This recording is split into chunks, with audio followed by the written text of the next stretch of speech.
रहे थे LCR circuit के बारे में। और LCR जो सर्किट होता है उसमें L आपका प्रेरण कुंडली होता है जिसको इंडक्टिव कॉइल बोलते हैं, C अपन कंडेंसर होता है जिसको हम लोग संधारित्र बोलते हैं, R अपना यहाँ पर रेसिस्टेंस होता है जिसको प्रतिरोध बोलते हैं। और हम बात कर रहे हैं प्रत्यावर्ती LCR परिपथ की, जिसमें L आपका ये लगा हुआ है, C आपका ये लगा हुआ है और R आपका ये। इस L का जो पोटेंशियल है विभवांतर है वो VL नाम दे दिया, ये संधारित्र C है जिसका पोटेंशियल है वो VC नाम दे दिया, और जो R है रेसिस्टेंस उसका जो नाम दे दिया वो VR दे दिया। यहाँ पर V बराबर V0 sin ओमेगा t इसका करंट है और ये AC करंट के लिए वैल्यू है, और ये I और ये R है। अब आप जानते हो कि VL बराबर क्या होता है IXL, मतलब ओम के नियम से V बराबर IR होता है। और आप जानते हो कि जो प्रतिरोध R होता है उसकी जगह हम लोग कुंडलियों में और संधारित्र में रिएक्टेंस यानी प्रतिघात का यूज करते हैं, और प्रतिघात बराबर क्या होता है XL, और XL की वैल्यू हमने निकाली थी L ओमेगा। ऐसे ही हम बात करेंगे किसकी, अब तो इसकी बात करेंगे VC होता है IXC, जिसकी जो वैल्यू होती है आप जानते हो XC बराबर होता है 1/C ओमेगा। ऐसे ही आप जानोगे कि VR की वैल्यू ओम के नियम से आप जानते हो क्या होती है IR, और ये आपने सिंपल सा पढ़ा है। अब हम इसमें जानेंगे कि किस तरीके से ये काम करता है। तो आप ये जान लीजिए कि VL धारा I से 90 डिग्री अग्रगामी होता है, 90 डिग्री अग्रगामी होता है। ऐसे ही आपका VC धारा I से 90 डिग्री पश्चिगामी होता है, 90 डिग्री पश्चिगामी होता है। ऐसे ही आपका VR धारा I से समान कला में होता है, VR धारा I से समान कला में होता है। हम यहाँ पर अग्रगामी को लीडिंग बोलते हैं और पश्चगामी को लीडिंग बोलते हैं। इसके अलावा समान कला का मतलब है सेम पेज। तो ये सब रही। अब इनका हम ग्राफ बनाते हैं। तो ग्राफ बनाने के लिए हम यहाँ पर ग्राफ बनाना स्टार्ट करते हैं। जैसा आपसे कहा जा रहा है कि धारा से, ये आपकी धारा है, मैंने कहा ये आपकी धारा है, इससे 90 डिग्री अग्रगामी है कौन, VL। तो मैंने ये बना दिया अग्रगामी के लिए ऊपर, ये 90 डिग्री अग्रगामी हो गया कौन, VL। ये आपका 90 डिग्री बन गया π/2। ऐसे ही धारा I से 90 डिग्री पश्चिगामी हो आपका कौन है, VC। तो मैंने बना दिया धारा I से 90 डिग्री पश्चिगामी आपका कौन बना दिया, VC। ऐसे ही आपको बता रहे थे VR धारा I से कैसा है, समान कला में है। तो धारा I से समान कला में, तो मैंने ये बना दिया, ये I है, तो इधर ही क्या बन जाएगा आपका VR। अब हम लोगों को इसका रिजल्टेंट मानना पड़ेगा। तो मैंने माना कि इसका जो रिजल्टेंट है वो VL, और VC का जो रिजल्टेंट है वो AC लाइन पर है, VL माइनस VC। और इसका जो परिणामी होगा, परिणामी विभव जिसको अपन लोग बोलते हैं, रिजल्टेंट पोटेंशियल जिसको बोलते हैं, या रिजल्टेंट वोल्टेज जिसको बोलते हैं, वो आपका हो गया ये मिल गया अपन को, क्या मिल गया, ये भी मिल गया। इन दोनों के बीच में धारा और रिजल्टेंट वोल्टेज के बीच में कलांतर बन गया, जिसको अपन लोग क्या देंगे, फाई नाम। और यहाँ पर बन गया आपका परपेंडिकुलर ड्रॉ किया, तो ये बन गया आपका VL माइनस VC, क्योंकि ये 90 डिग्री का एंगल बना रहा है, और यहाँ पर अपना VR रख लिया। अब हम इसमें कुछ पॉइंट निकालेंगे। तो मैं पहला पॉइंट निकाल रहा हूँ जिसको हम बोलेंगे परिणामी विभवांतर। और परिणामी विभवांतर बराबर, क्योंकि इसमें पाइथागोरस प्रमेय लग रही है, तो हम लिखेंगे पाइथागोरस प्रमेय क्या होती है, हाइपोटेनस स्क्वायर मींस, क्योंकि ये पूरा का पूरा हाइपोटेनस है, वो क्या है, V। तो मैं रखूंगा V स्क्वायर बराबर आपका परपेंडिकुलर क्या है आपका, ये VL माइनस VC का स्क्वायर प्लस बेस आपका क्या है, VR, तो VR का स्क्वायर। अब हम इनकी वैल्यू यहाँ से पुट कर ले रहे हैं। देखो VL की वैल्यू क्या है, IXL, और VC की वैल्यू क्या है, ISC। तो अपन ने पुट कर दी V स्क्वायर बराबर IXC माइनस, ऐसे ही क्या हो जाएगा, IXL सॉरी, और यहाँ क्या हो जाएगा IXC स्क्वायर प्लस VR की वैल्यू क्या है, IR स्क्वायर। अब हम क्या करेंगे, सब में से I कॉमन ले लेंगे, तो V स्क्वायर बराबर I स्क्वायर कॉमन आएगा, बचेगा XL माइनस XC पर स्क्वायर प्लस R पर स्क्वायर।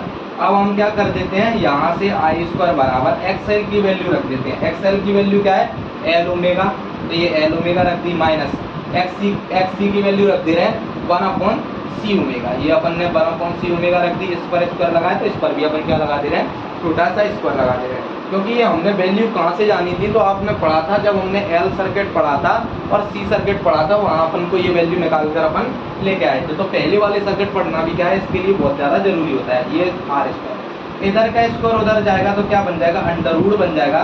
तो अंडर रूट बन गया I square L omega minus 1/c omega plus R square. I का स्क्वायर इससे कट जाएगा अंडर रूट से, तो आई बराबर अंदर क्या बचेगा आपका, L omega minus 1/c omega और प्लस में आपका आर स्क्वायर। ये आपको क्या मिल गया, परिणामी आपको विभवांतर मिल गया, या इसको रिजल्टेंट वोल्टेज बोलेंगे। इसके बाद हम जान लेते हैं कि प्रतिबाधा।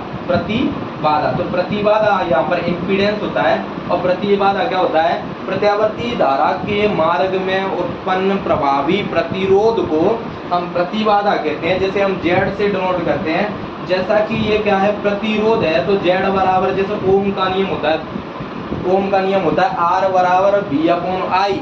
वहाँ आर की जगह पर कौन काम करेगा, जेड, और जेड बराबर हो जाएगा बी अपॉन आई।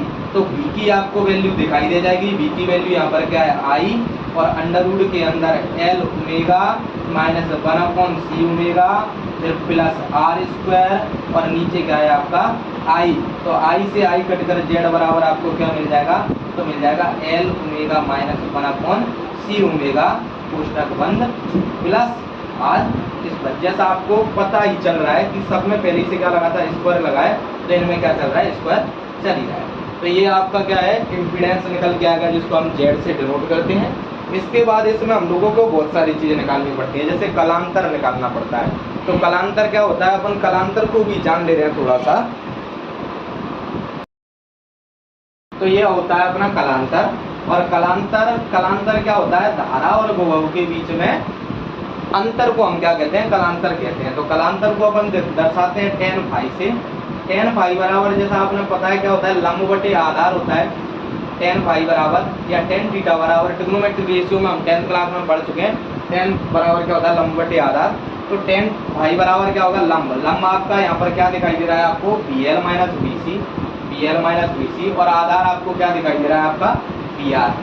अब आप सीधी वैल्यू रखेंगे, tan फाई बराबर BL की जो वैल्यू होती है वो होती है IXL, और BC की वैल्यू होती है IXC, और नीचे आपका BR की वैल्यू IR।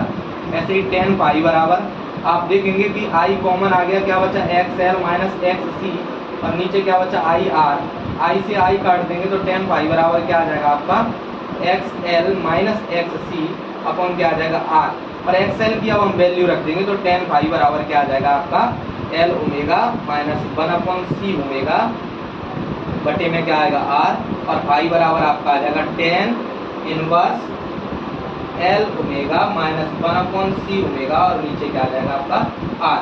तो ये अपन ने आज जाना थोड़ा सा कि किस तरीके से हमारी प्रतिबाधा होती है, और किस तरीके से हम परिणामी विभवांतर निकालते हैं, और किस तरीके से हम कलांतर निकालते हैं। इसके बाद आपका क्या रहता है, अनुनादी आवृत्ति रहता है। क्या रहता है, अनुनादी आवृत्ति। तो अनुनादी आवृत्ति को आप यहीं देखेंगे। देखो अनुनादी आवृत्ति क्या होता है, अनुनादी आवृत्ति का मतलब होता है रेजोनेंस फ्रीक्वेंसी, जिसको हम लोग बोल रहे हैं यहाँ पर। तो अनुनादी आवृत्ति हम लोग ऐसे निकालते हैं। अनुनादी आवृत्ति मतलब जेड बराबर क्या होता है, 0 होता है, और जेड की हम यहाँ वैल्यू ले रहे हैं क्योंकि IR में कोई करंट प्रवाहित नहीं होता। तो BL बराबर क्या ले लेंगे हम, BC। BL की वैल्यू जो होती है वो होती है IXL, BC की वैल्यू होती है आपकी IXC, और I से I कटकर XL की वैल्यू क्या रखेंगे, L ओमेगा। इसी तरीके से XC की वैल्यू क्या रखेंगे, 1/c ओमेगा। C ओमेगा का L ओमेगा में मल्टीप्लाई करेंगे तो आपको मिल जाएगा यहाँ पर LC ओमेगा स्क्वायर, और बराबर में क्या रहेगा 1। ऐसे ओमेगा स्क्वायर को हम यहीं छोड़ेंगे और 1/, क्या कर देंगे LC, 1/, क्या कर देंगे LC ओमेगा का स्क्वायर। उधर जाकर क्या बन जाता है बच्चा, अंडर रूट बन जाता है। तो 1 का अंडर रूट तो बाहर, LC पर अंडर रूट आपका क्या हो गया, बन गया।